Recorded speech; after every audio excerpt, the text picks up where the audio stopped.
We are rolling!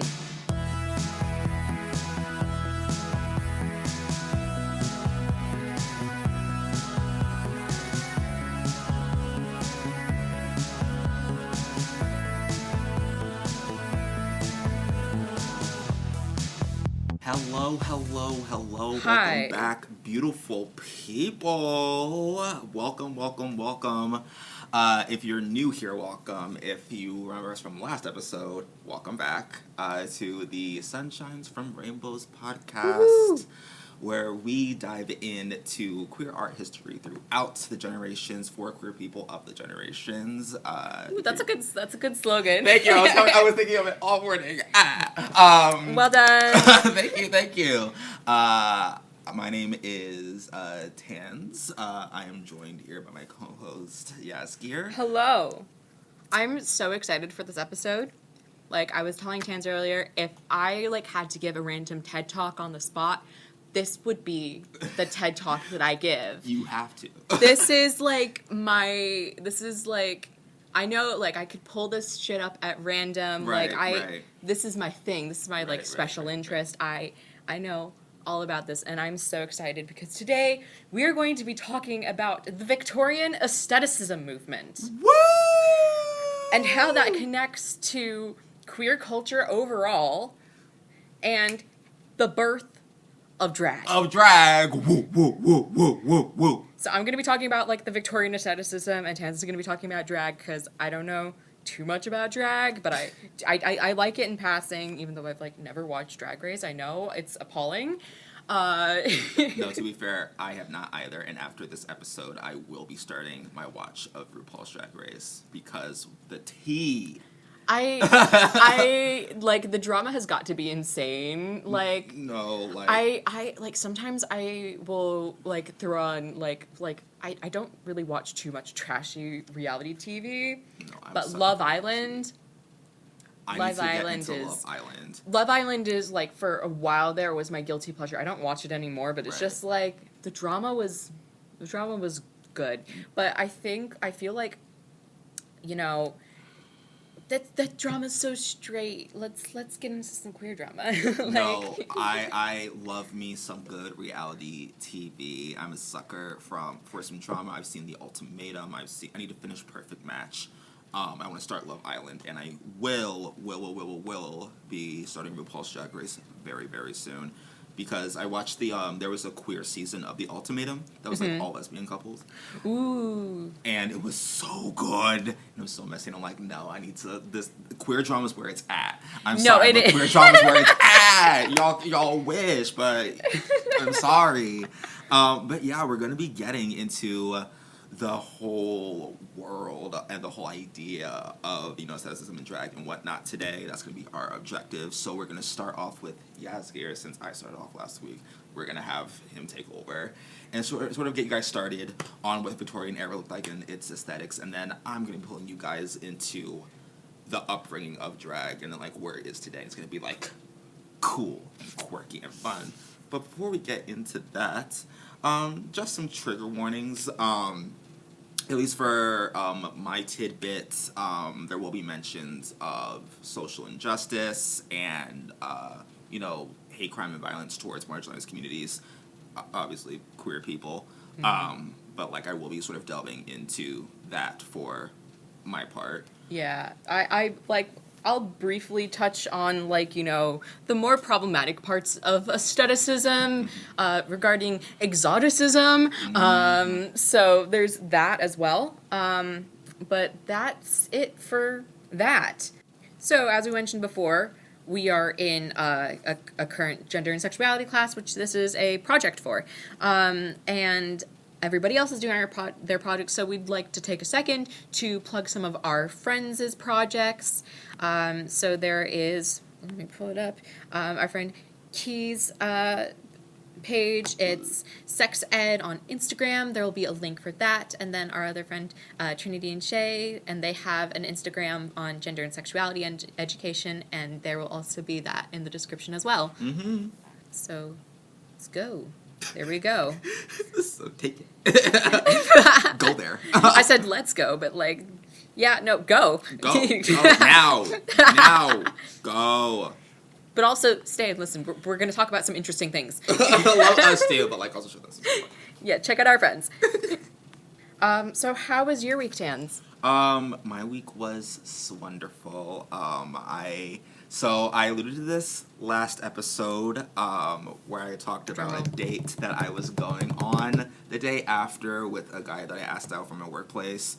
Update, we have been dating for a little bit over a month. We had our 1 month last week. Yay! Congrats! Yeah, I know, I'm so happy. We just had, well, speaking of reality TV, we had a reality TV binge night.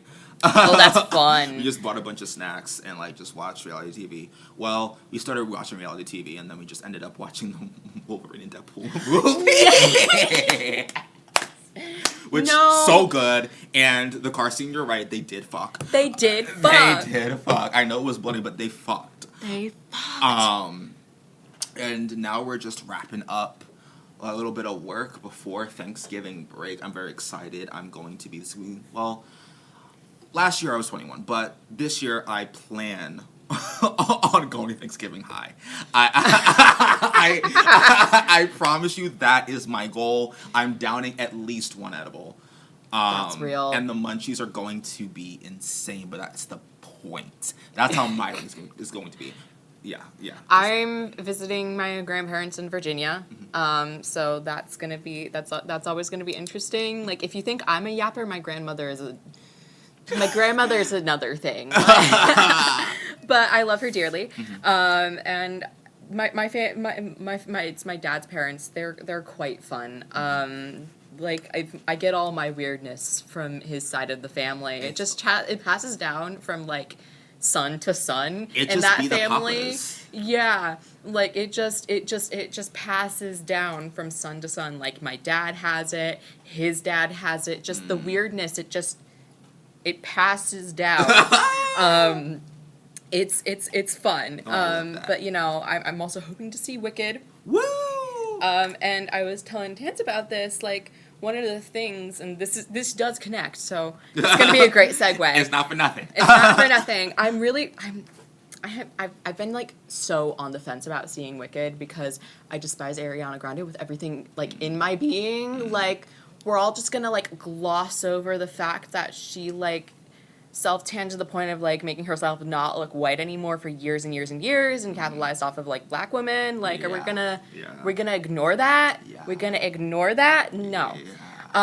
But I'm just like, but I also want to go and support like Cynthia Erivo. I love Cynthia. Like, I love Cynthia. Oh my goodness. I want to like support all the other actors there. So like that's kind of been like my thing. And also like I love Glinda.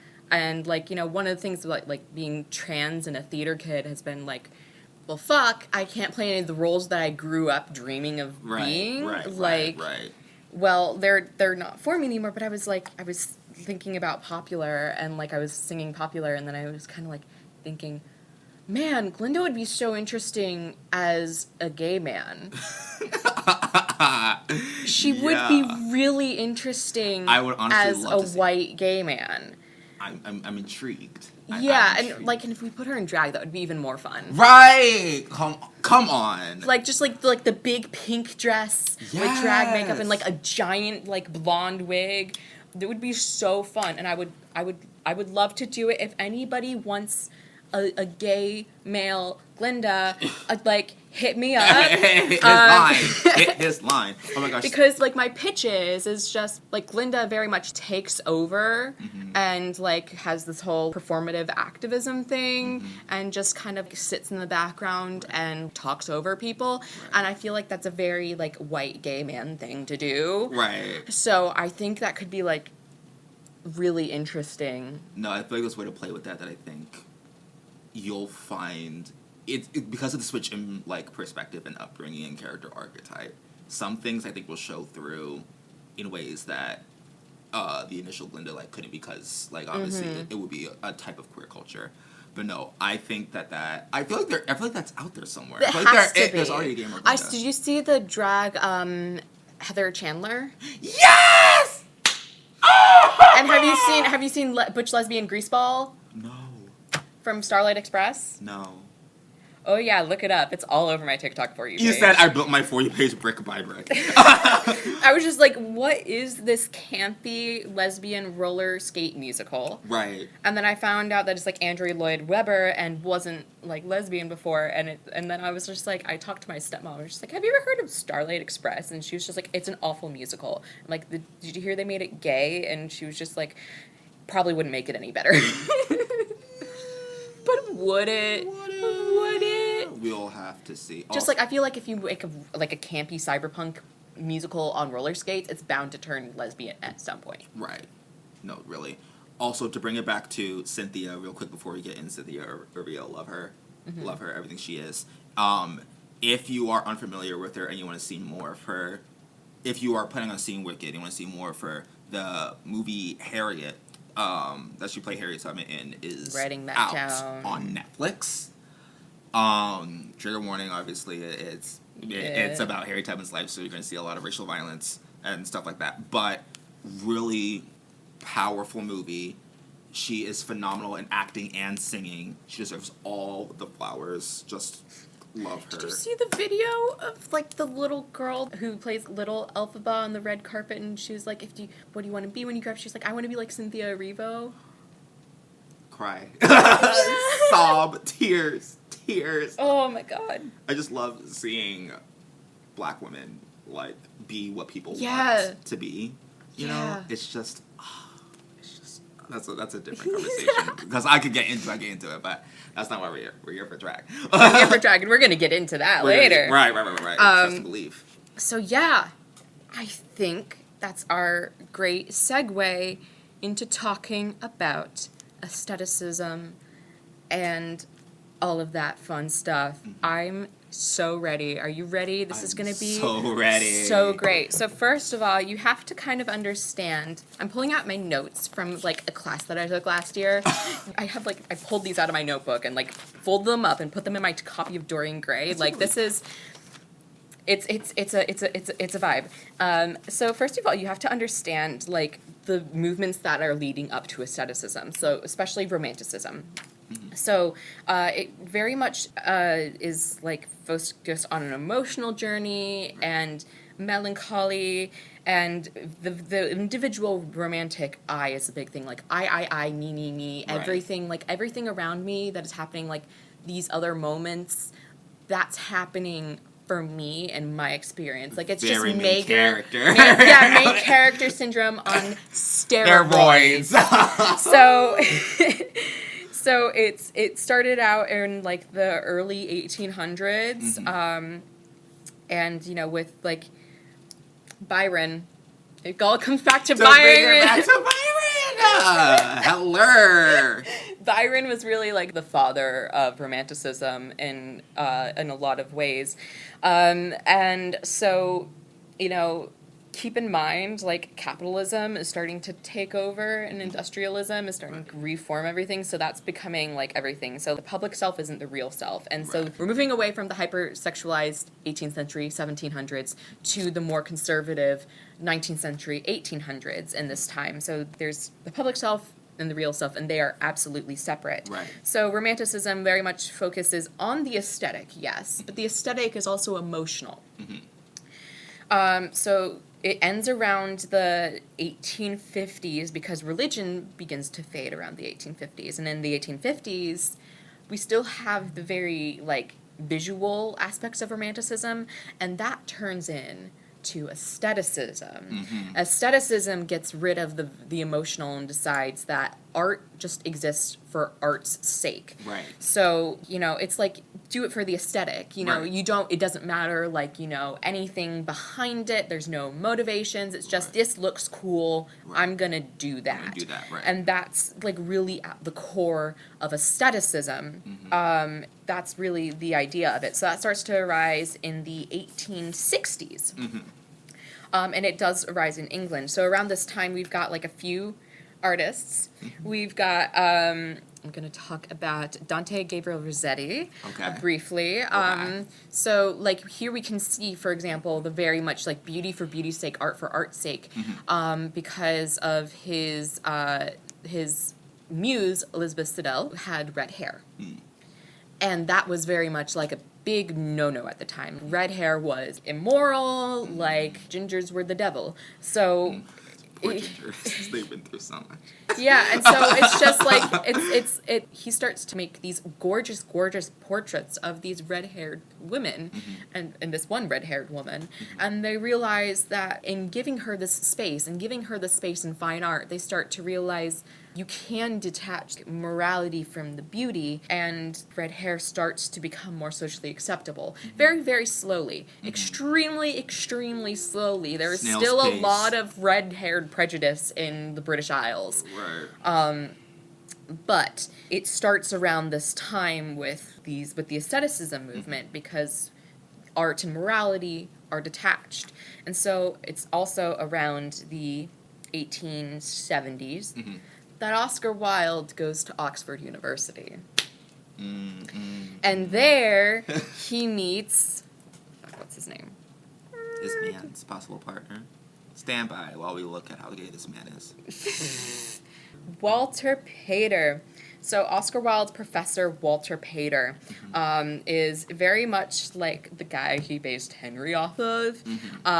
Walter Pater was Oscar Wilde's professor, and really started to drive this aestheticism mindset into Oscar Wilde, and it theorized that they had a sexual relationship. Right. It's not great, and so life is a work of art. Right. So we start to view life as an aesthetic, and everything as art. Right. And then just living for that. He's like, always be searching for new sensations. He said things like that to Wilde, and then those words become directly given to Lord Henry in The Picture of Dorian Gray. Right. The Picture of Dorian Gray is really the keystone work of aestheticism in literature.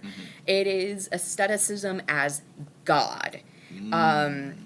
It drives home all of these ideas that are brewing in the aestheticism movement, with, there's like all of these references to lots of social, cultural things that are happening at the time across English and French culture. Right. So like French decadence, which was also seen as demonic, or like, not really demonic is not the word, but like, I don't think they would have used the word, but it's just like, that's really bad. We don't like French decadence because the English hate the French. Right. And so there's also that. There's also La Belle Époque, which is more like 1880s, 1890s. Like 1890s is my favorite decade ever. And Dorian Gray was first published in 1890. And again, it's really that keystone work of aestheticism. And up until before that, Oscar Wilde definitely became the poster boy of aestheticism. He was what was called a dandy. And dandies lived for this rule of aestheticism and just living for the aesthetic. And so Dorian Gray encapsulates this dandy lifestyle and also all of these things that are happening around the time. And also, this is really cool. Did you know that Dorian Gray is supposed to be a metaphor for banned books? You should see his face right now. Oh, sorry. His jaw just dropped. My jaw just jumped onto the table. What? Yeah. So part of it is art for art's sake, right? So the Victorians thought that art was, like, one of the reasons why aestheticism was so dangerous is because art had to have a moral up until now. Right. And we see the separation of art from morals, like I was talking about in the paintings and stuff. And they thought that, books especially have always been extremely dangerous. Like a painting can be somewhat dangerous, but they can't be as dangerous as a book because a book holds ideas. Yeah, paintings, like, it could be your interpretation. Your interpretation, like, the most dangerous a painting could be is, like, nude. Right.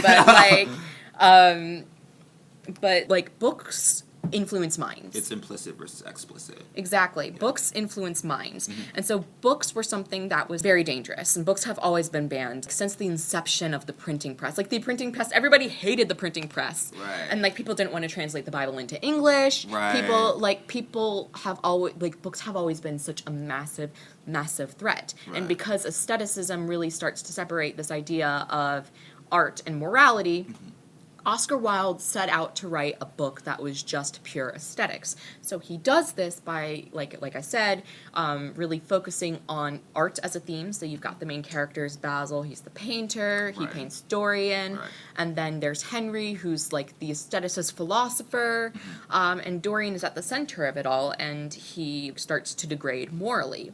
And so the idea of the book is not that art degrades, but people degrades. Right. However, Oscar Wilde sets this trap. Because, if you know the story of Dorian Gray, it's that Dorian sells his soul to a painting, the painting that Basil made of him, and through it starts to age instead of him, and it starts to age and rot as Dorian's morality rots. And the idea is that Oscar Wilde wanted to write a story that was solely based on, like I said, aesthetics. Right. And he tried so hard to not put a moral in there that he ended up inadvertently creating it. He said that far from wishing to emphasize any moral in my story, the real trouble I experienced was that of keeping the extremely obvious moral subordinate to the artistic and dramatic effect. I think the moral too apparent. And so Nicholas Frankel, who was the guy who ended up restoring the original censored copy of Dorian Gray in 2011, said that Dorian's and our own willingness to be judged by the portrait, to see it as the document of his inner corruption, is to misunderstand that. And then he goes to quote on Wilde in the beginning of Dorian Gray in the preface, that the sphere of art and the sphere of ethics are absolutely distinct. So this is very much at the center of the picture of Dorian Gray. So Dorian Gray is like a manifesto for aestheticism, yes. Right. But it also is supposed to be protesting the idea that a book can corrupt a person, that art itself can corrupt a person, because aesthetic is just aesthetic, art is just art for art's sake. Oscar Wilde famously said, all art is quite useless. So what happens is when we like Dorian's willingness to be judged by the portrait, our willingness to be judged by like other art or judge other art, Dorian seeing the painting as what is documenting his corruption is false. Right. Because it's so the book isn't necessarily omniscient. It is telling the story from every character's perspective, but it isn't telling the story from the outside. It's not an omniscient narrator. It's a narrator that is telling us Dorian's thoughts, Henry's thoughts, Sybil's thoughts, Basil's thoughts. Right. It's not telling us anything on the outside. And so because we can't see anything on the outside, because we're so focused on the human's mind, we don't know what's happening with the portrait. The portrait is always such a big mystery. So what it ends up being is that Dorian is going insane. And because he did end up tying his soul to the painting, he blames the painting for his corruption. But the idea is that when you blame the painting, he doesn't take accountability for his own actions. He doesn't block out Henry, who's corrupting him further. The idea is that art doesn't corrupt, people corrupt. Right. So it's meant to be a protest on banning books and censoring art. That is... Oh my gosh. No pun intended, wild. I was thinking, there's no other way that I could explain it, but I'm gonna have to let it go. Yeah. That is so... I think the way, though, because we often, obviously this podcast is all about art history and all about, the history of, media and whatnot. And such a pessimistic and raw but real outlook. Because I grew up an artist, so I grew up where everyone's Same here. I come from a family of artists. Right, so it's art is mwah, chef's kiss, yes. It's so crazy, but because of the power that it holds in human interaction and human perspective, how human nature tends to clash with it, I think is so interesting, especially when art is... Well, you could argue that there are some natural cases of art in the world. I would consider the Grand Canyon in some cases a form of art. Or those fishes that draw on the sand to attract a partner. Or even a school of fish. I feel is a natural art. So yes, I understand not in my brain, not all art is man-made, but in the way that we're talking about the golden ratio. Right. Art exists, in the natural world. But I think to have such a vitriolic reaction to art created by man in order to deflect from the flaws you have as a person, like, word, like, that is crazy. And I'm a big proponent. I'm, like, Dorian Gray's #1 defender. And, like, the actual TED Talk that I would love to tell, like, is, hey, Dorian Gray is not the villain of the story. Henry is. But, like, that gets into a whole bunch of stuff that can get, like, really triggering depending on who's listening to it. Right. But like, there is a certain thing that he has to take accountability for a certain amount of his actions, and it is Henry that corrupts him.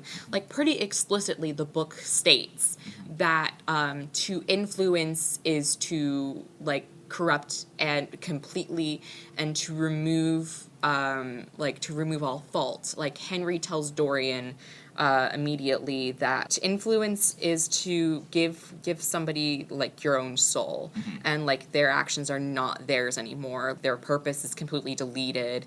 Like, that's the most corrupt thing that a person can do, is influence another person. Right. And then, like, you know, one chapter later, like, it goes into Henry's internal monologue. He was like, yeah, I'm influencing Dorian, like, and the language that he uses is disturbing.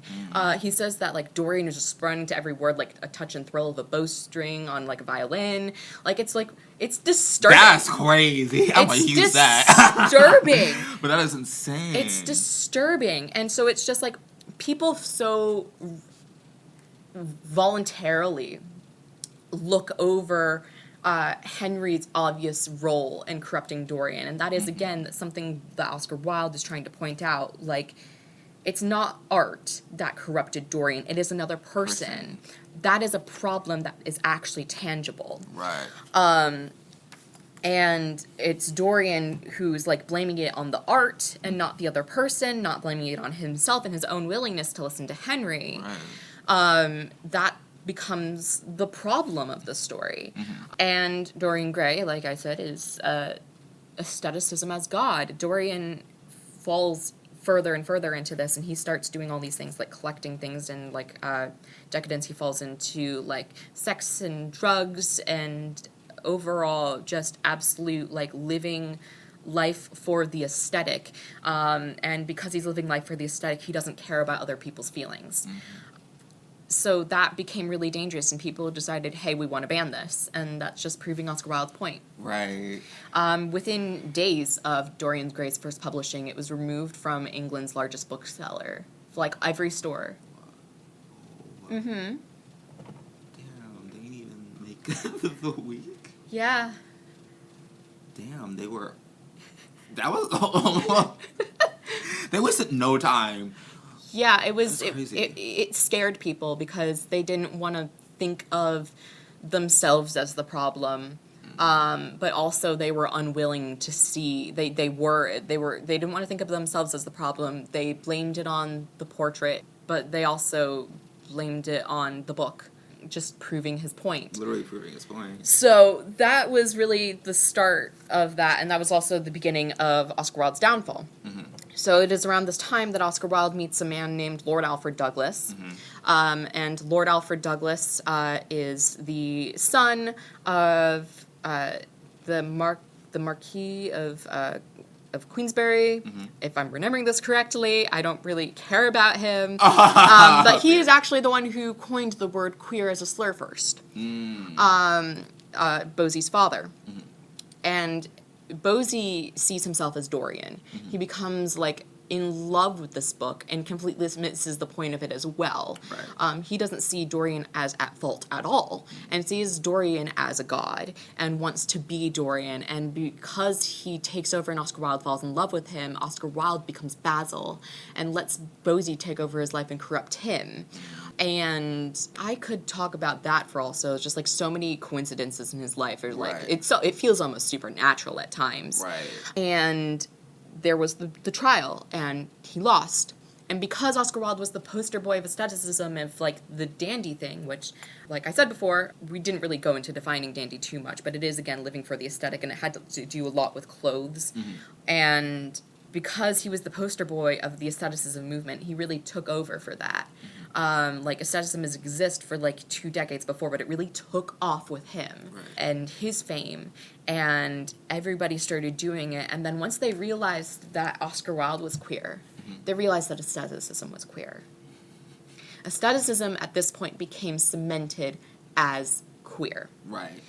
And with the imprisonment of Oscar Wilde, aestheticism fizzled out in the public sphere as something that straight people did. Right. However, aestheticism still stayed queer. And that's what we're going to talk about today, is how aestheticism has really stuck with the queer community where it hasn't really stuck with, like, straight people. Of course, now straight people are getting more and more into it, but that has to do more with, like, you know, the introduction of cottagecore in 2020, which is very gay. It's so, it's the gayest core. Like, there's not a core gayer than cottagecore. Yeah. So this, think about it, because, like, aestheticism is all about coding. It's devoting yourself to a set of looks that convey that I'm different. Right. And that's such a big thing within the queer community. You like either have a need to separate yourself from heterosexual society, or feel like you want to, like you want to be different. Like you're just like, I'm different, and like feeling like associated with that feels wrong. Yeah. And so it is something that is so queer because you're separating yourself from, like, you know, the default, and the default just kind of is something else. So you stick to an aesthetic, and that becomes something that's like queering fashion, queering lifestyle. Right. And think about like every alt movement, like punk and stuff, like that is also still very queer within everything that you did. And punk is also Polari, so I'm also going to talk about that briefly. And Polari was a language that was invented using Cockney rhyming slang, sailors slang, Yiddish, Italian, and Romani. And it was used by pretty much everybody on the social outs. Like, so it was primarily used by queer people, at least we primarily think of it as used by queer people, but it was used by, like, you know, Roma people and, like, people working in the circus, which, again, like, at the time was, like, heavily Roma. Right. It was used by Jewish people. It was used by sailors. It was used by sex workers. It was used by pretty much everybody who was, like, on the social outs. And gay men came in and was just like, this is mine now. They did help contribute to the language's creation, and most of the words that are in it, like, or at least the surviving words that we have today, are the queer words, like, think, like, butch, camp. Those are all Polari words, actually. And, you know, white gay men tend to have, like, this tendency to just be like, this is mine now, like, this is about me. I'm so, like, they hold on to the marginalization that they have, which is very valid. It is very valid, but they think that erases them. They use it to perpetuate the white. Exactly. The whiteness. Yeah. And so they just completely took over it. And so, like, whenever I see somebody talking about Polari and calling it gay man's language, I'm, like, very careful to be like, hey, don't call it like that. It was used by everybody who was queer, but also all of these other people, and was co-created. Right. And it was also, there was this massive underground culture within queer coding. So there was Polari, there was, like, you know, Oscar Wilde created the green carnation, there was the peacock feathers, and think about, like, all of the coding clues that we have today, like, or, like, even just, like, you know, in the, like, 70s, 80s, the Hanky code, now we have carabiners. There's, like, all sorts of coding happening, and that coding very much also falls into aesthetics and separating yourself from the mainstream. Yeah. And it's actually in the 1960s that aestheticism starts to come back. And in the 1960s, we also start to have a revival of 18th century aesthetics as well within the psychedelic movement. And what is also happening in the 1960s? Queer liberation movements, civil rights movements, all sorts of things, and aestheticism can be, like, a really great way to unify community and culture. Right. So aestheticism is something that is very, very queer. Right. And with that, I'm going to hand it over to you. Thank you, Jaskier. That was amazing. Like, I still, like, there's something about the history of what humans create and how that is then again added back to their own psychology that is so interesting. It is so interesting. I am going to be starting a talk about drag queens. Drag is, I'm going to give you a little history lesson and highlight some tidbits throughout the timeline that Jaskier sort of set. But remember, back in episode 1, we were discussing the role of men in theater. Especially like in Greece, Rome, during the Italian Renaissance, women were not allowed to act in theater. They were meant to be just objects to look at, but anything fun, literally like anything fun, like they were just to walk and be quiet and watch everything else happen around them. Men in the theater department, obviously there are multiple stories that are told, with male and female roles, but because women were not allowed to act in this period, it was men filling these roles. So it was a lot of men. Shakespeare is so gay. Oh, I'm about to get to 12th Night. Don't get me started. I was literally like talking to my best friend like today about like Midsummer's Night's Dream. Mm-hmm. So like that's fun. No, listen, y'all. You don't need us to tell you this, but take a look at a lot of like creatives throughout history. There's gonna be some gay in there. There's bound to be some gay in there. My favorite thing is like in Doctor Who when like like Shakespeare's flirting with Martha, and then Shakespeare flirts with the doctor, and the doctor is just like what was it? Like, what was the sonnet number? But like the doctor said something, but just like Shakespeare flirted with him, and the doctor just acknowledges this this sonnet that Shakespeare wrote that like a lot of scholars like mule over and go like, was he queer, was he not queer, like is this platonic, is this not platonic, and so the joke is that all these scholars that study this sonnet were just like vindicated, like yep, no, he is queer. Because I think it was 147. My love is as. No, it's not. It was like it was a lower number. It was definitely a lower 57. Number. 57. 57. Sonnet 57. Sonnet 57. Being your slave, what should I do but tend upon the hours and times of your desire? I have no precious time at all to spend. No services to do till you require. Hold on, I'm looking up the scene. I believe in you. 57 academics just punched. Yep, 57. It was 57. 57 academics just punched the air. Period.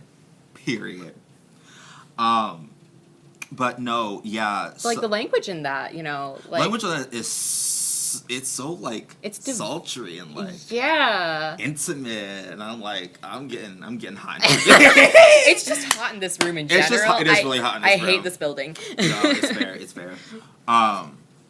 But also in specificity to ancient Greek and ancient Rome, the people valued spoken word over written word. They saw spoken word as a living thing, and they believed that once you wrote something down, it was either dead or it was more susceptible to being forgotten.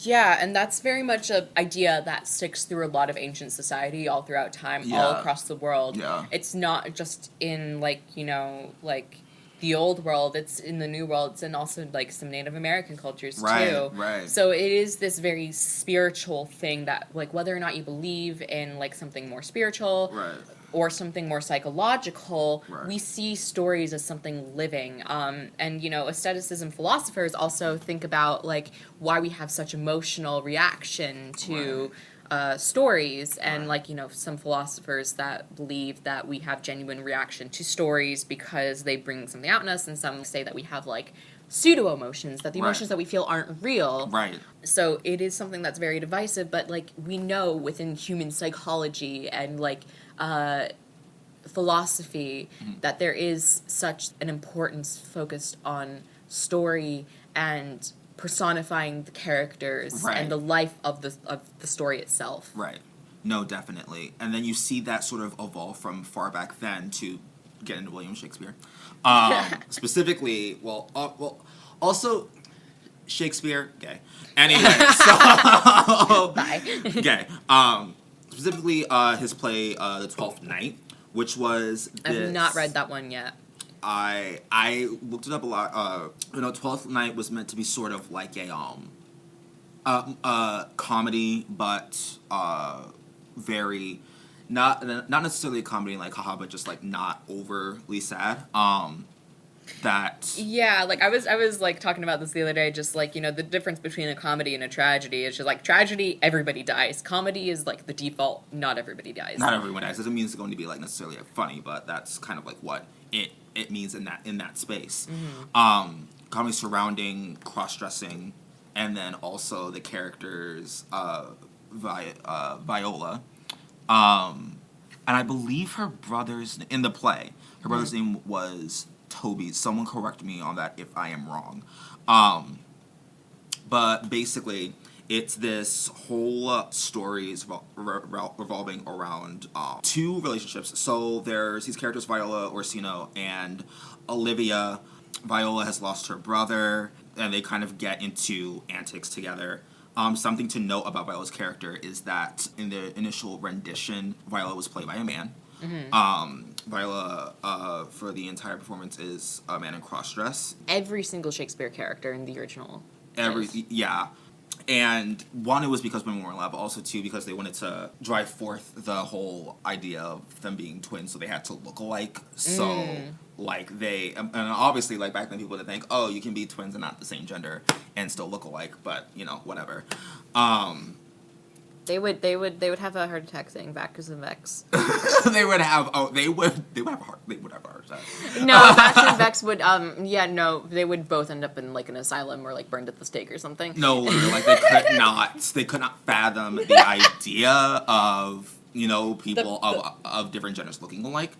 But the thing to note is that this sort of paved the way in theater for drag to be a bit more of a staple. Like in current renditions of this play, Viola is actually saved for a man to cross-dress. Interesting. Yeah. A sort of like an homage to the initial art. That's cool. I know. Well, I feel like Shakespeare, in a sense, like from the whole notion of, women not being able to act, Shakespeare was one of the more prominent, playwrights and writers in a period where that was like the idea, especially as theater sort of changes and evolves from outside the U.S. to inside the U.S. Mm-hmm. Interesting that you brought up Victorian England, because I actually wanted to talk about Ernest Bolton. Who's that? So Ernest Bolton, along with Frederick William Park, they were part of a theater group in the 1860s, and they prominently cross-dressed. Fun. They acted as like two gal pals, and it was like their thing. These were two gay men that were also in very rich families, so they could afford to do this. So they both cross-dressed. They were gay. I just wrote down as a note, gay and rich. And they ended up, crazy rich gays. Ernest and... So the T is... Oh, crazy rich gays. Took you a second.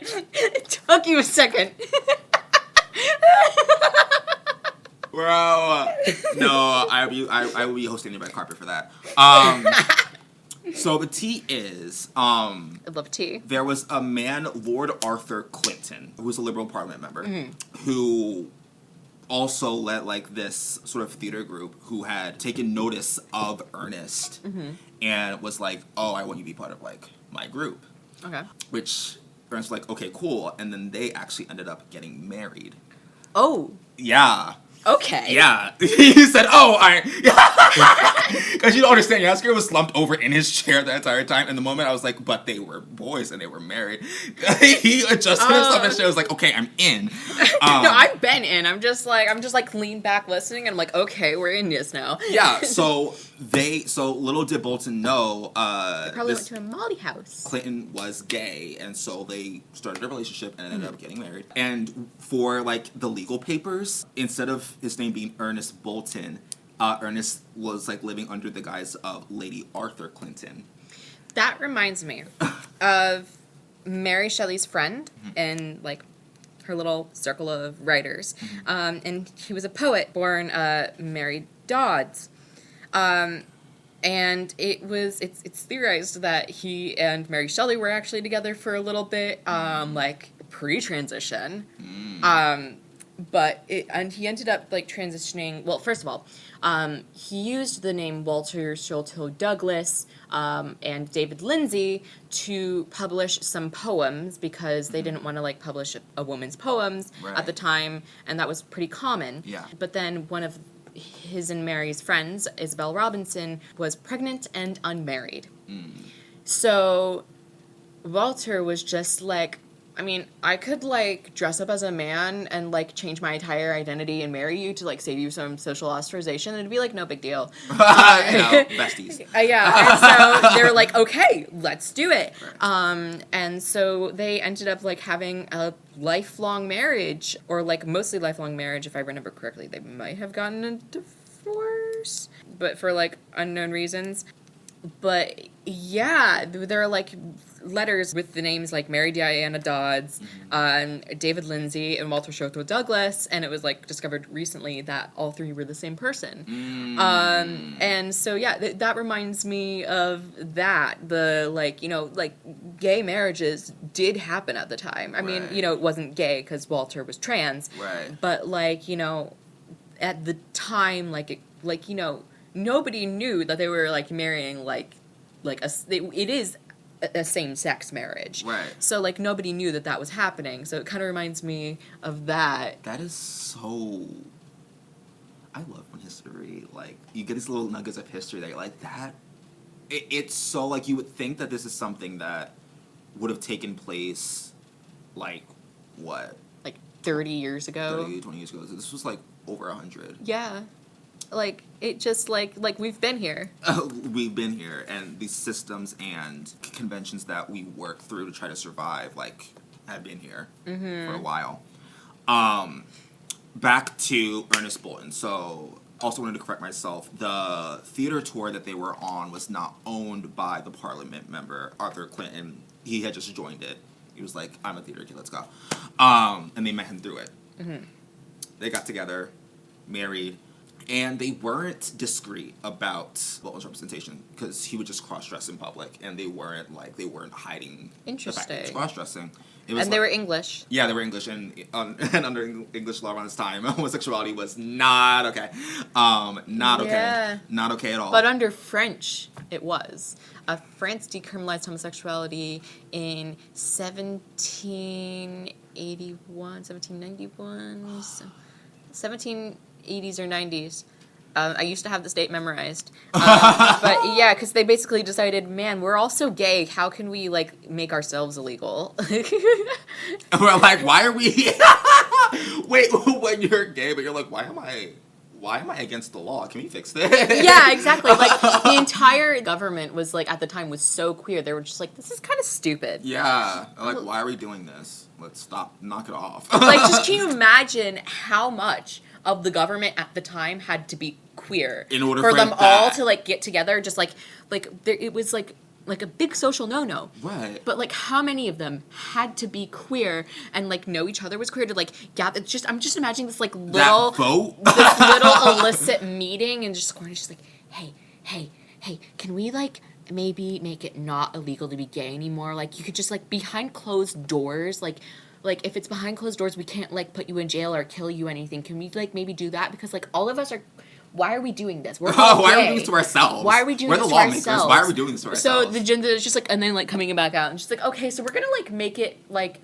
What people do behind closed doors is their own business. Right. Like, can you just imagine what that was like? How many of them had to be queer? I wish to be a fly on the wall. I wish to be a fly on the wall during this hearing because, oh my goodness, I need to know how it happened. I need to know how it happened because the situation would be like, I don't know, it's just crazy.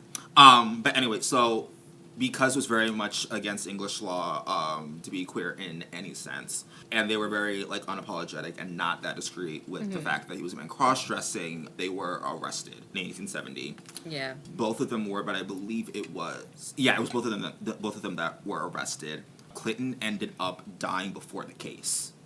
So Bolton was left behind to kind of, like, deal with the ramifications of everything. Damn. And people don't know if it was, like, just through, like, sickness or if he took his own life.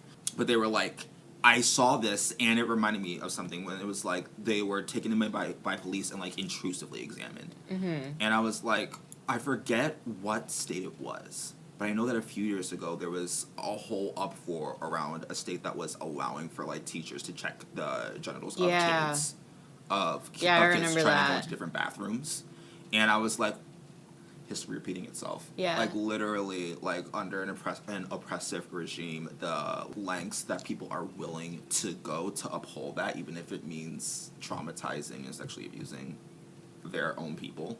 The fact that that came up, I was like, so when y'all think that, like, if history means nothing, it does. You can look and see that there are similarities in how things are cultivating and how things are happening that you're like, it's happened before. Mm-hmm. And that within itself should be enough to elicit some sort of rage, but well, that's a different conversation.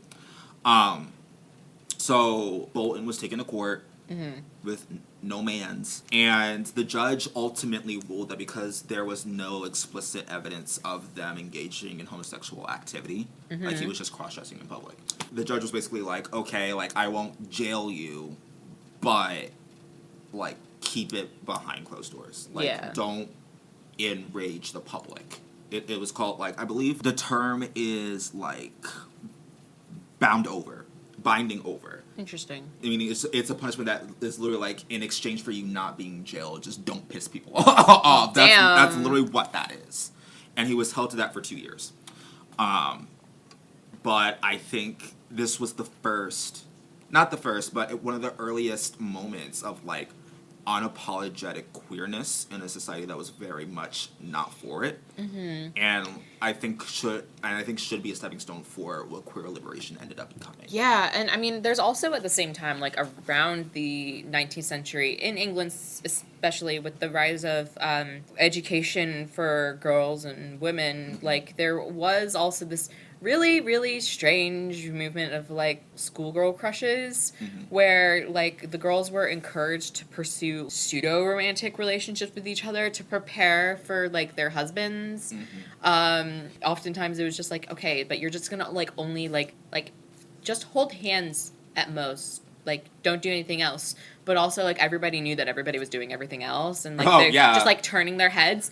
And it was really interesting. And then also, like, you know, queer women were allowed to live with each other.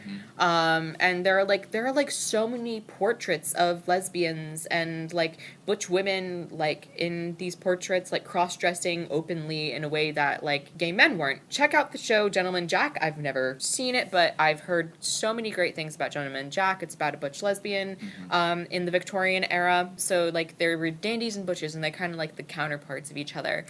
Right. So it's kind of interesting. It makes me think about, like, how masculinity is the default in society. And so it's like anything that subverts that default is a threat. And I feel like that's why, like, gay men in Victorian society were such more of a threat than lesbians were, because, well, they're like, well, first of all, they didn't believe that, like, women could love each other in that way. They thought of women as completely non-sexual. Right. And so if they think of them as completely non-sexual, then, like, how can they love each other when men are inherently sexual, so therefore men can love each other? Right. And it's like a different type of oppression. It's disgusting in both ways. It's a lot of double standards. Yeah. It's a lot of double standards. It's just like when men perform femininity, that's a threat. When women perform masculinity, that's also a threat because they're like, you know, trying to step into a space that's, like, not theirs. You can't see my air quotes. Right. But, like at the time, there was an invisibility to queer women in a way there wasn't with queer men, because masculinity is the default. Right. No, that's so true. And I have touched on sort of because I believe I talked about this last episode about the ways in which how feminism it helps everyone and the patriarchy hurts everyone. Yeah, exactly. Like, we were talking about this in class, like, you can't dismantle homophobia without feminism. Yeah. Like, because everything revolves around patriarchy Yeah. and white supremacy, that's why also, like, black feminism is so much more, like, successful than just, like, white feminism. Because you can't tear down the patriarchy without tearing down white supremacy as well. So, like, you have to have feminism to tear down homophobia, because it's a threat to the patriarchal, like, ways of being, because it's kind of like, I feel like the basis of it is, like, you know, you can't breed anymore. Yeah. And so that's kind of the threat of it, and it is, you know, very patriarchy based. Right. No, it is, and I will talk this to what I'm blue in the face, but, like, and not to plug a bad bitch, but in the words of a wonderful feminist Drew Afwalo, all aspects of bigotry are traced back to white supremacy. Yep. And the inception of the patriarchy. Yep. So when we're having conversations about the different ways about, you know, different marginalized communities, like, I will always bring it back of, like, it's like this because of white colonialism. And it all comes back to, like, Greek society and Roman society, in my opinion, because they were so heavily patriarchal and so heavily, like, racist. And so I feel like the big domino effect of, like, why everything is fucked up is Constantine. That is my conspiracy theory, is that Constantine taking over Christianity and using ancient Rome's colonial mindset and combining the colonial mindset erased what Christianity is supposed to be. Right. And when he colonized all these other lands and pushed Christianity onto them, it completely rebranded Christianity. Yeah. It completely rebranded colonialism. Yeah. Constantine is the reason for all of our problems. Yeah. Yeah. Constantine. That's T. Constantine is... Constantine has to be in, like, the lowest circle of hell. Lowest circle of hell. I feel like Constantine is all of our problems started with Constantine. Single-handedly started all the problems that we all face today. That's my conspiracy theory.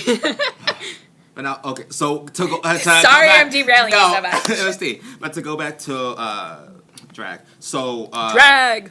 That was sort of the topic that I want to touch on in Victorian England with Ernest Bolton, and sort of that display of not like comfortable queerness, but, like, especially in a time like that, I think it is almost, like, tragically beautiful that even in a time like that, the fact that there were queer people, because obviously, I mentioned this last episode as well, but the inception of this podcast was to not just, you know, invigorate queer people of today, but also show queer people of early generations that they also existed. And so when we find these similar stories, I love it because it's further highlighting, like, hey, we've had similar experiences. You have always been there. Yep. Even when you didn't feel like it, even when you thought that you were all alone in a society that didn't want you, you were there.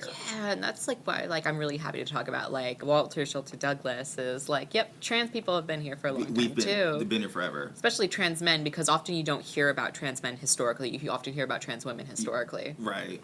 Which is a whole other conversation. Yeah. Again, with masculinity being the default. The default. Patriarchy. Okay. So going from Victorian England to the 19th century U.S., and this is where we're going to start talking about, you know, the plight of Black Americans and the Atlantic slave trade, and sort of how specifically Black Americans were portrayed in society until they gained enough power to have their own voice and have their own representation.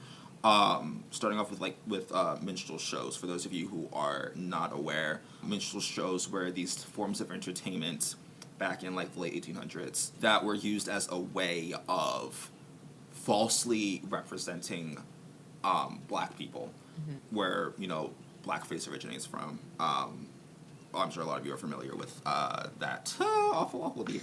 But no, minstrel shows would be happening. And obviously, you know, they were made to downplay Black people, but also, you know, Black women were also ridiculed, but obviously Black women were not allowed to represent themselves, being, like, on the lowest low of this very white-driven society that we've sort of been building. And in the idea of aestheticism, you begin to see this evolution of, and this emphasis on, like, performance and jazziness and, you know, blinding city lights and, like, just this almost, like, burlesque, like, idea of what a stage presence can mean and what a stage presence can be. It does not always have to be an historical commentary. It can just be fun and bright. So, specifically, I believe that the specific genre that was coined was vaudeville or vaudeville. Yeah. Which is just another term for, like, jazzy, light comical theater. And it is in and around the same period where we're sort of, like, moving away from this idea of historical portrayal to just performance, that we see what they called a pansy craze, which was this boom in queer visibility, obviously in underground spaces, but this emphasis on, you know, finding community with the other underdogs that you also relate to. And that's where the strength of being queer sort of, like, began to cultivate in the US, of, like, hey, seeing these people, because it was one thing to be like, oh, I don't know these people exist, but to be in these spaces where you had these where you had drag queens performing, because eventually what began to happen was men that wanted to cross-dress on stage would, you know, take up in these spaces, you know, bolstering this idea of letting go of what society tells you should be, that whole idea of, like, you are different to the public than you are behind closed doors. And so in the real self versus the social self. Literally. So in, like, major cities like New York, Chicago, LA, and San Francisco, they're a really hard push in, like, queer underground visibility that grew the power of queer voices from within over time.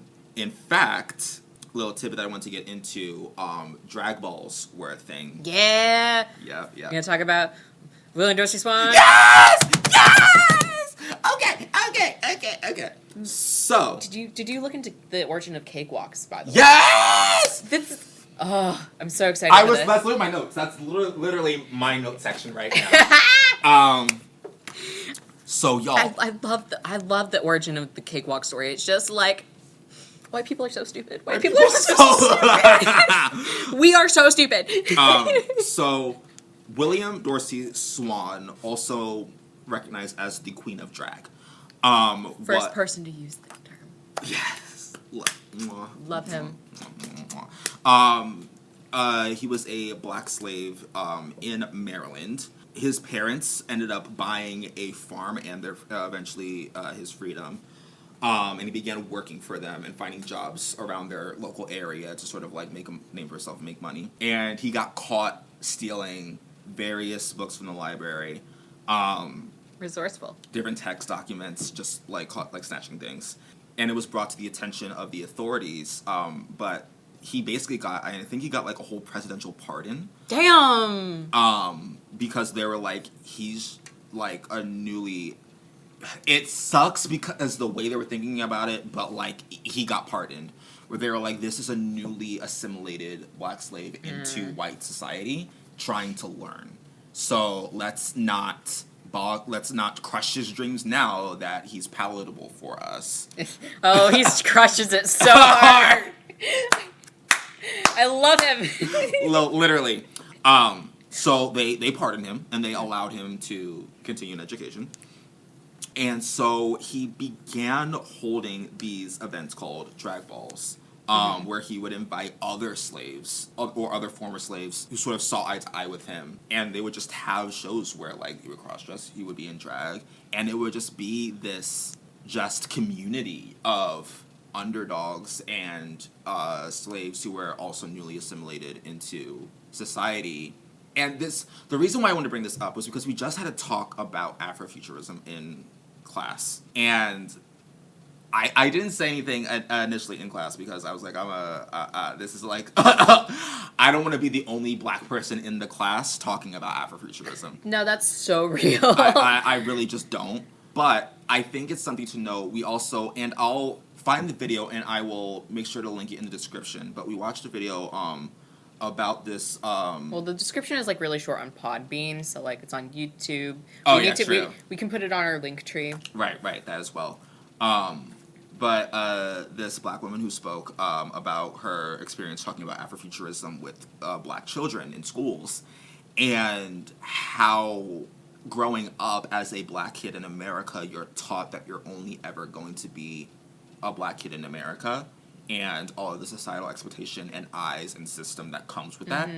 And it was through her conversation with these kids that she realized, like, their bare minimum for, like, their futures is just to not be targeted and to, like, escape violence and I hate to say it, but it's really real, to be able to live long enough to realize a dream outside of what they're taught they're allowed to be into.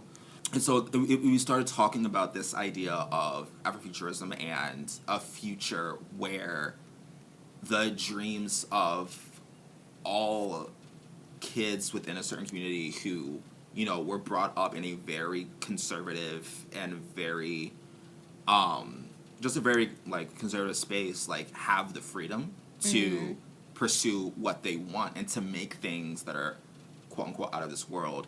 And something that I wanted to touch on this point was we talked about the aesthetic of space and black kids. And I didn't want to say anything because I didn't want to call myself out, but growing up, I was obsessed with space, and I'm still obsessed with space. And because there's something so liberating about a place where you are removed entirely from the world that you're on, because the world that you're on just seems so heavy, and it seems like you're just not going to go anywhere.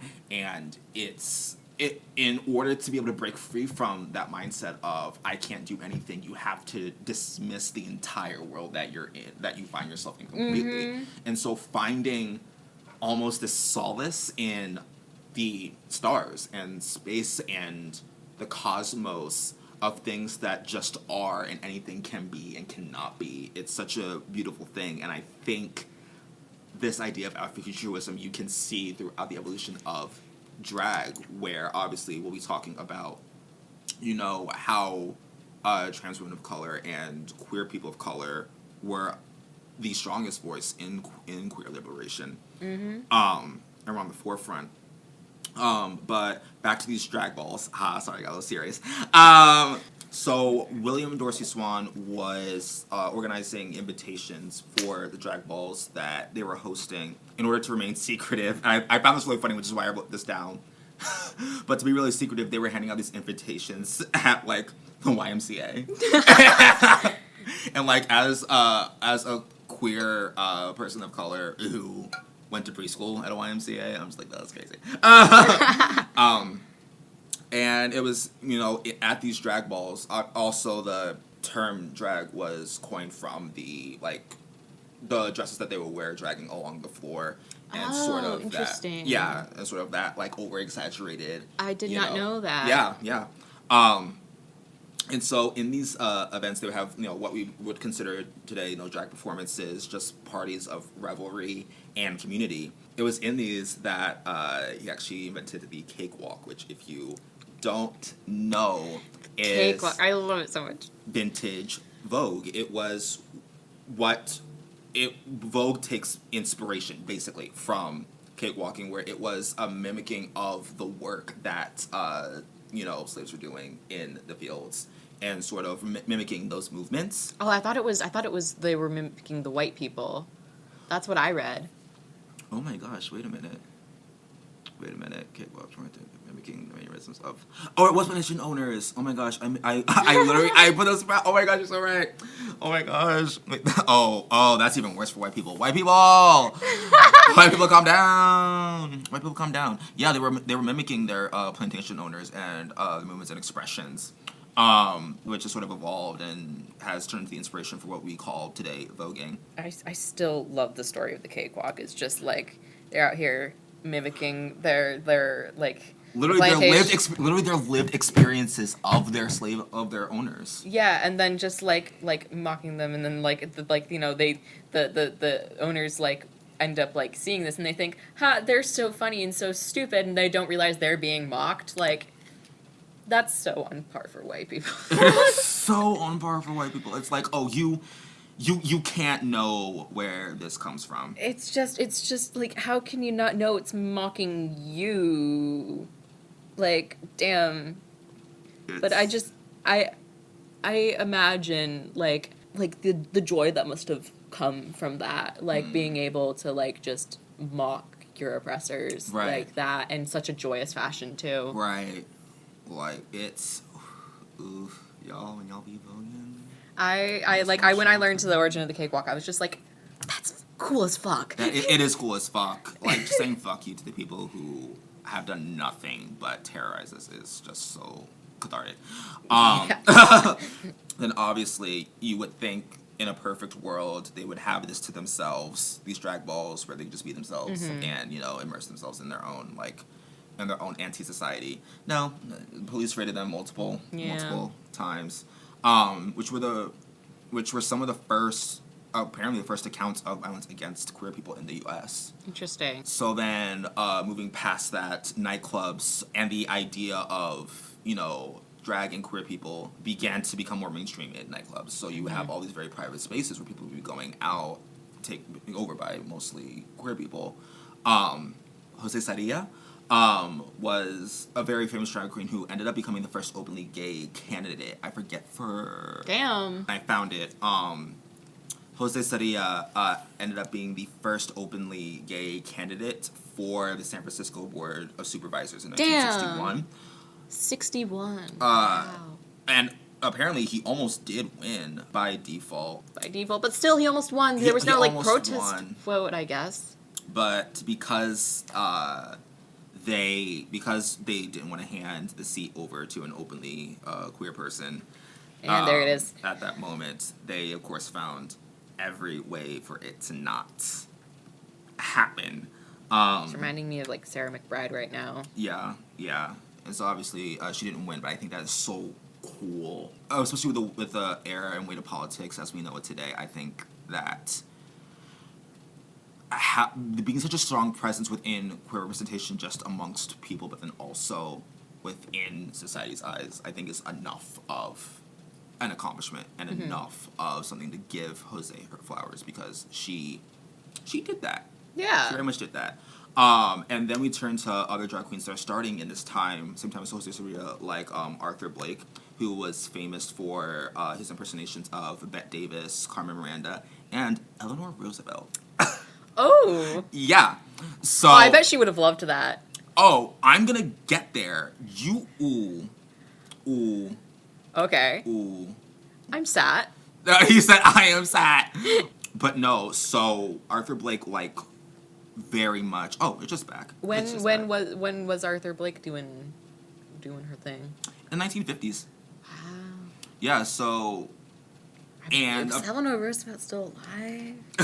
Because, like, she would have loved that. She would have loved that, genuinely.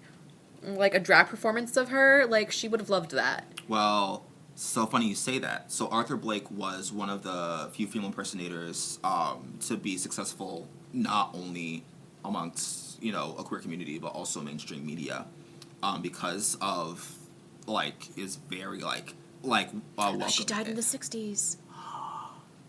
Good for her, because not good for her. Not good for her. I was saying, well, to what I was going to say, was that Arthur Blake was actually invited to the White House to perform for the Roosevelts because they loved his performance so much.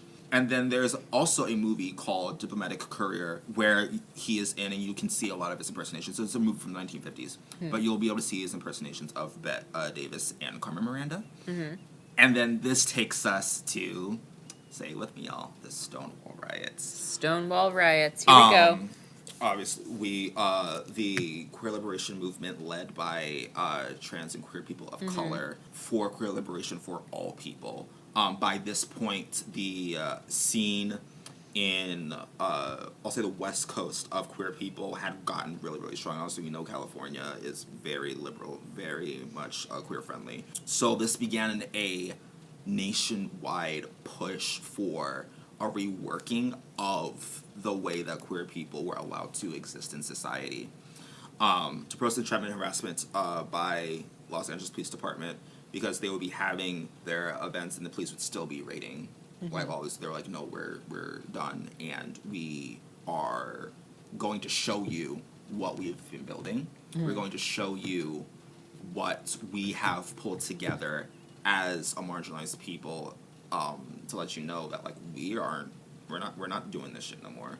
And obviously, to go back to our conversation about intersectionality and Black feminism that we have been having in class, and sort of the whole idea of what Black feminism and what revolution truly is, because obviously this lays out a blueprint for civil disobedience in the U.S. specifically, but also just like as a piece of human history.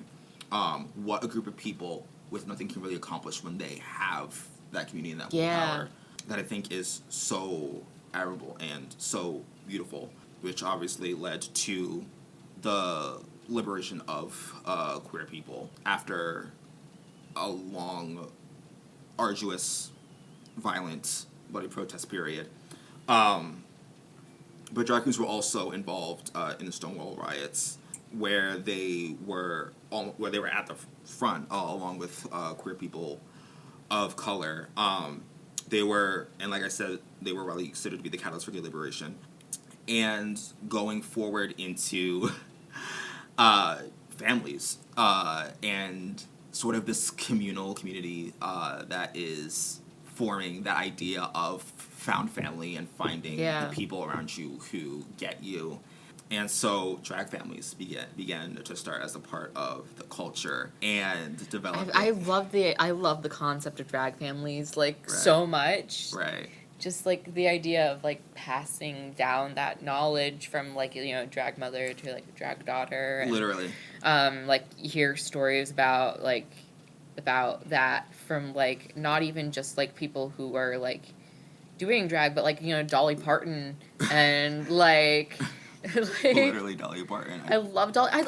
What confuses me so much about Dolly Parton is, like, the most, like, God-fearing evangelicals will love her. Right. But, like, the most leftist of the homosexuals will love her as well. Like, they don't understand what Dolly Parton actually stands for. Like, the right doesn't. So it's if only y'all knew, from Cakewalk to Dolly Parton, y'all don't know what you're getting into. For those of you who don't know, so, I'm pulling this up off Wikipedia. So, a drag queen may either pick a drag name or be given it by a friend or a drag mother. And drag mothers will often come to lead their drag house or start their own. This will either be like a metaphorical house or like a physical house. And it's so interesting. I actually have a friend, her name is Unique. She also has done drag. And is, I think, currently living like in a drag house. And she always like will tell me stories about like her drag mother and her drag sister. I would love to ask her more about it for the sake of like learning more about. I would love to do drag so much. Like that's no, like her performances are so amazing. But like this, I can't dance, that's the problem. I can sing, I can't dance. I could project my voice, but these bones they be rattling and not in a fun way. Like, I can dance if I'm given choreography. I just can't dance. Which is, like, why I can do theater. It's like you tell me what to do, I'll do it. But, I can't come up with it on my own. It's literally the middle ground. But no, that idea of queer familial love is so, like, beautiful and raw and, like... And I know it's a conversation about found family versus blood family, but it's... And I think...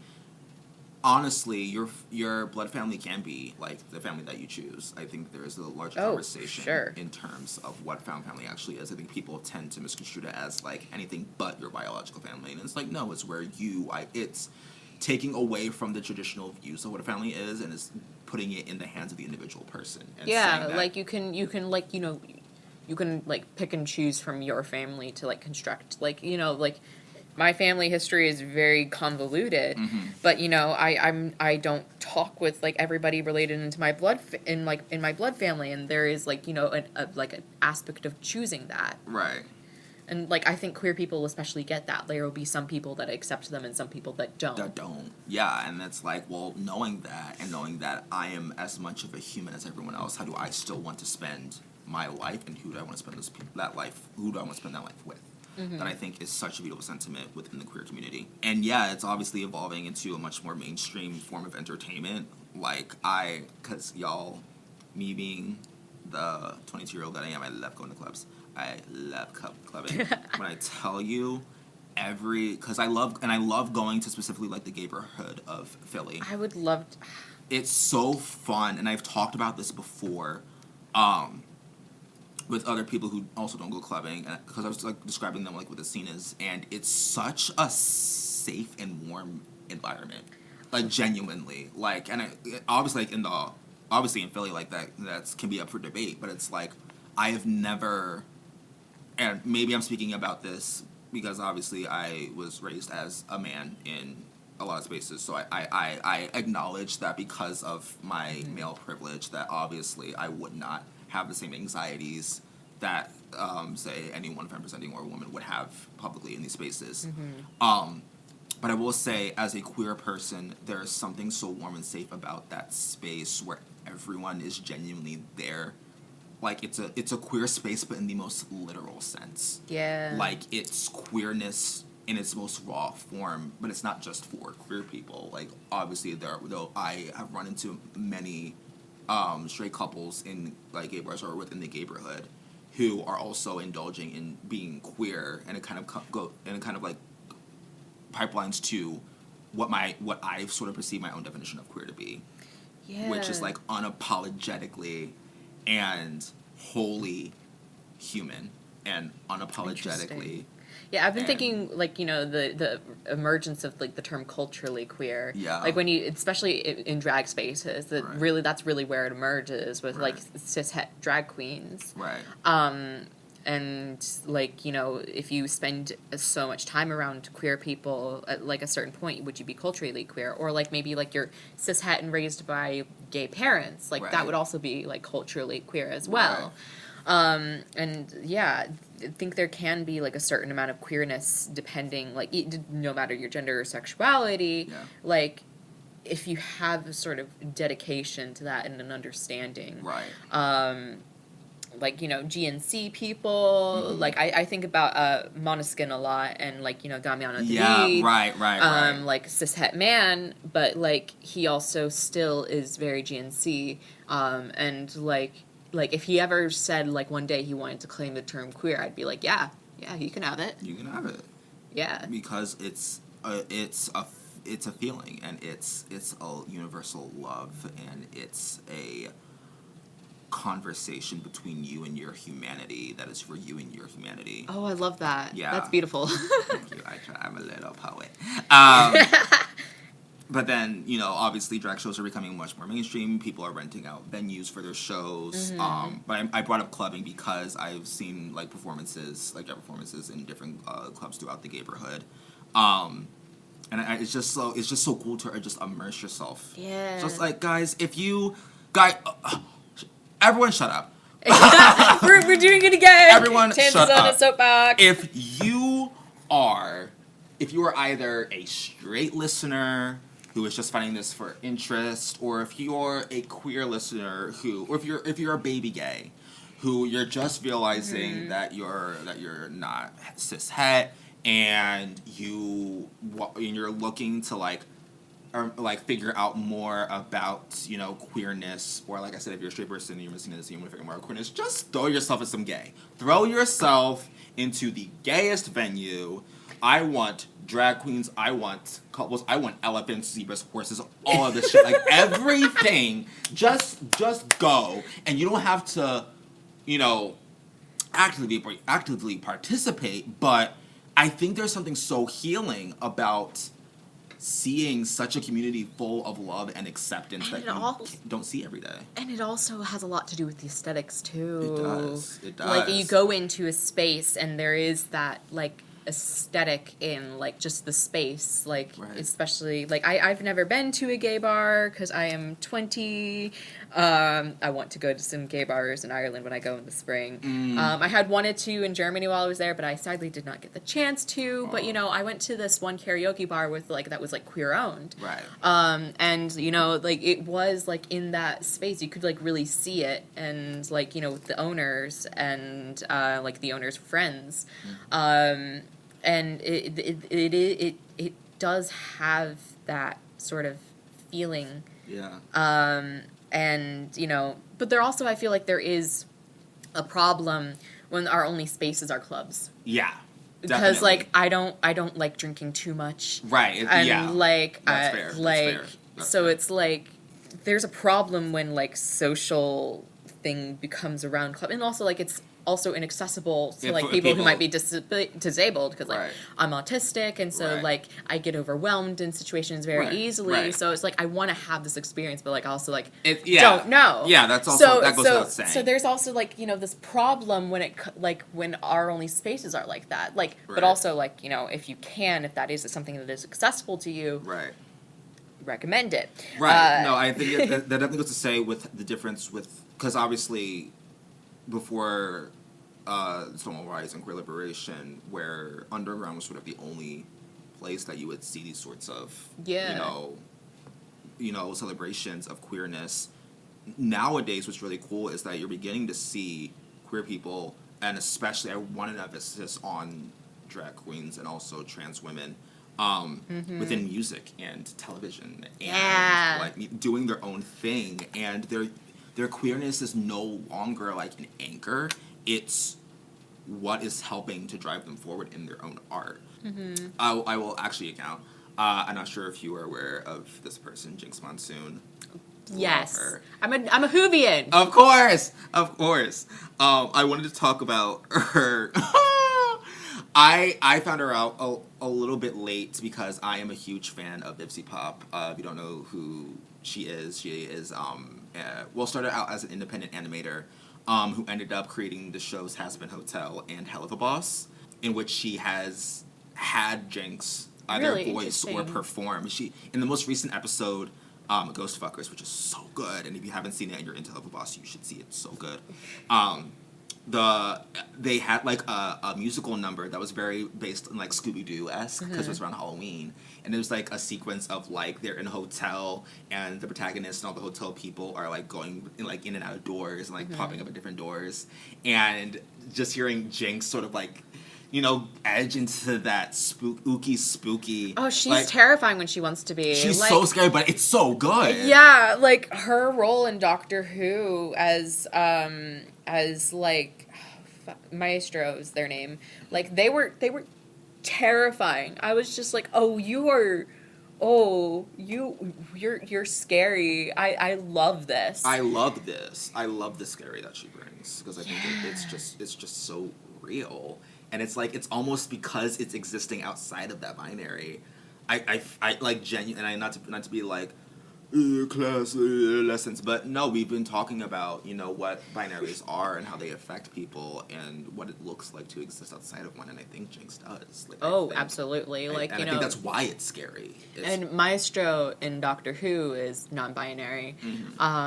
And I mean, I have opinions about Maestro. Like, I might be like a little bit like, might be conservative of me to say that this is not a good time for a character like Maestro.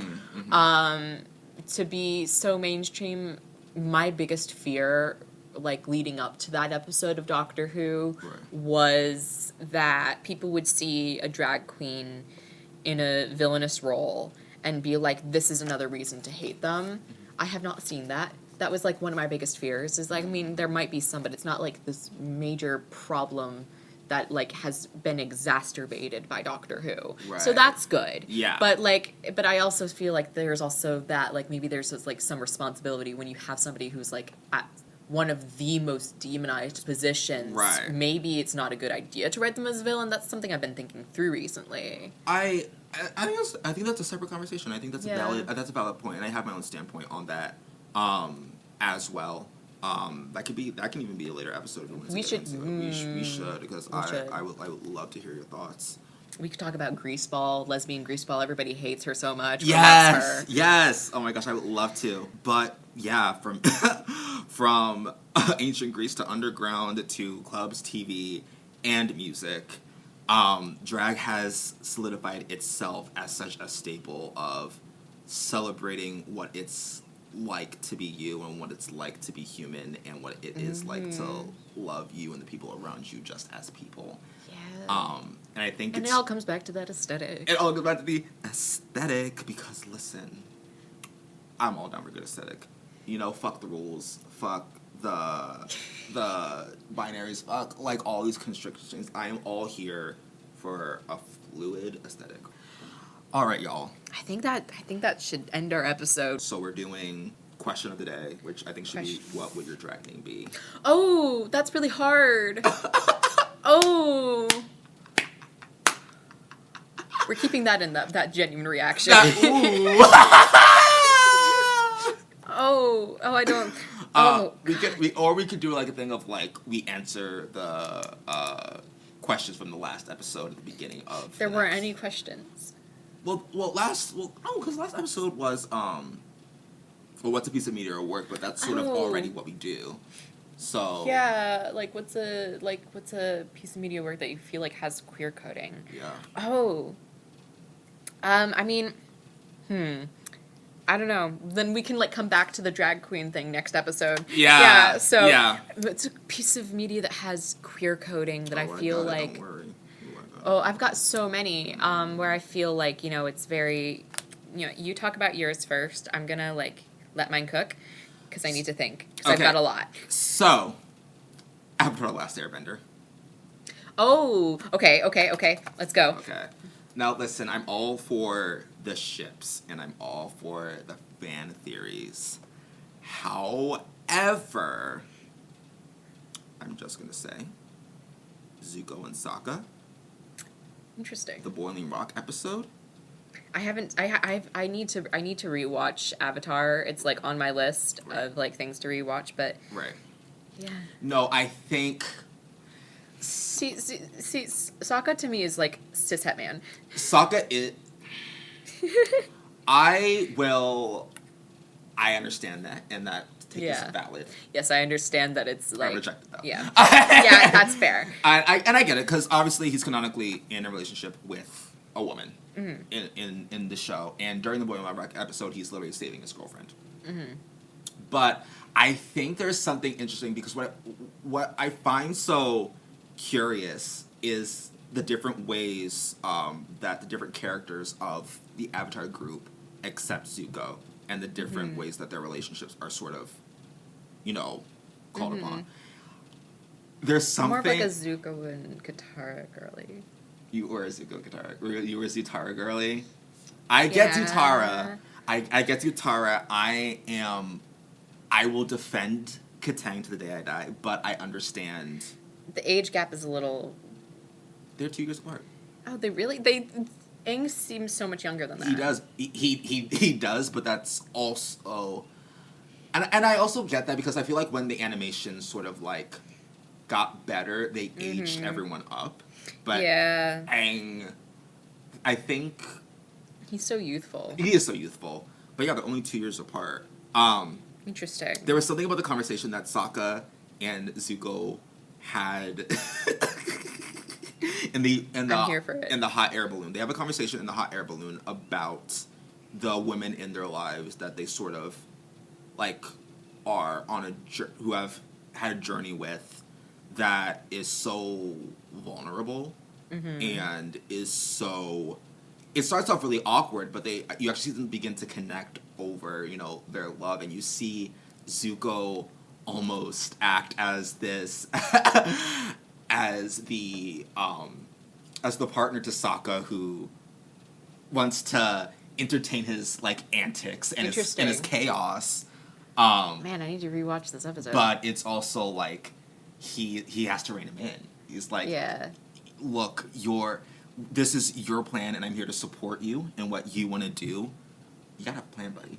You gotta have a plan. You gotta have a way you have to think things through. And Zuko tries to use like past knowledge of his upbringing to help Sokka. He's like, what would my uncle say, like in this situation? Like, how can I take what I sort of brought up to make his dreams a reality and sort of like bring him out of this rut? And I think that there is just something so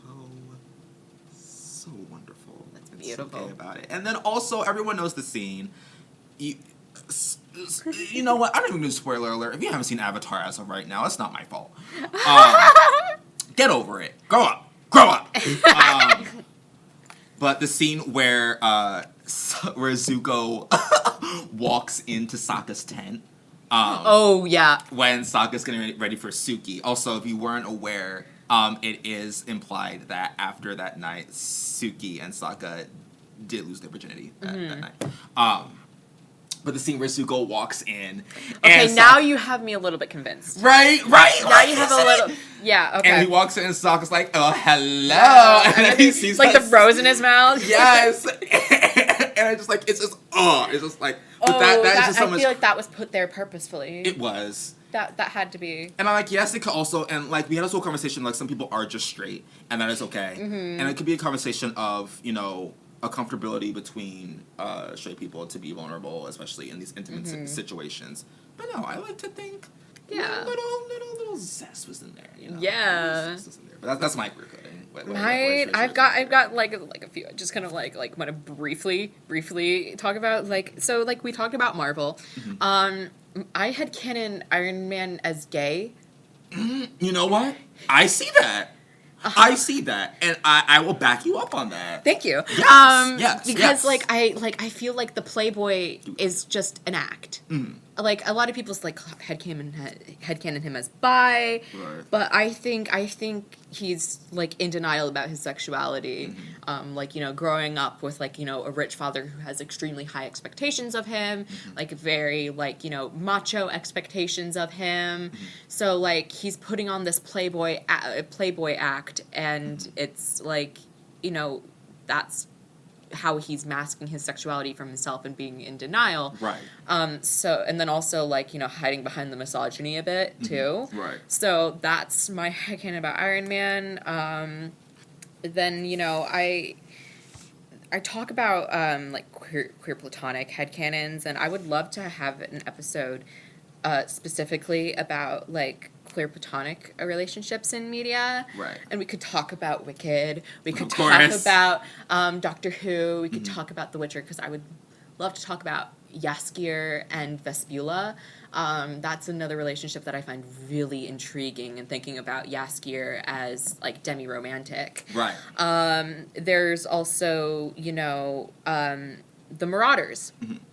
And which is, you know, like Harry Potter, and specifically Harry's dad's friends, like Sirius and Remus and Peter, and I feel like there's something so inherently queer about that friend group. Right. I mean, I had canon James as like this token straight friend, which I know is like a really unpopular headcanon. Right. But like there's something so inherently queer about that era, specifically being like in the 70s, and like, you know, like with all of the like David Bowie and Queen and all of that sort of thing.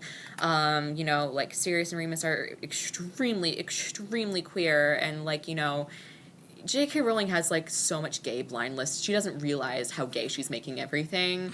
Like, you know, they read the script, and like, you know, I forget his name, the guy playing Remus is just like, oh, I'm playing a gay man. He thought that like lycanthropy was supposed to be AIDS. So like there's something so inherently queer about that. And then like, you know, you get into like the women of the era, and like Marlene and Dorcas and Lily and Mary, and they're all very queer as well. So there's something very inherently queer about like the Marauders era that I like am here for, and just kind of just like say, fuck you to J.K. Rowling. Oh, literally fuck you to J.K. Rowling. If you learn nothing else from this podcast, know that our thesis statement is fuck you, J.K. Rowling. Well, thank you so much, listeners. If you enjoyed this, please be sure to show your support over on Podbean. That is podbean.com. You will also be able to find another upload or edition of this podcast on YouTube, where you'll be able to leave your comments, and we will have a much more thorough description box to link all of our sources, and also suggestions for people for you to check out based on the episode. Question for this week's episode is, what's your drag name? If you decided to drop everything, drop the mac and cheese, drop the school, drop the toxic workplace. I'm sorry, we're comparing that's all that's on my mind right now. No, that's real. And you just like, let me just go into drag. What would your drag name be? And what do you think your aesthetic would be? Let us know. We will answer next episode. Yeah. So that's it. Thank you guys so much for listening, and we will see you next time. Bye. Bye.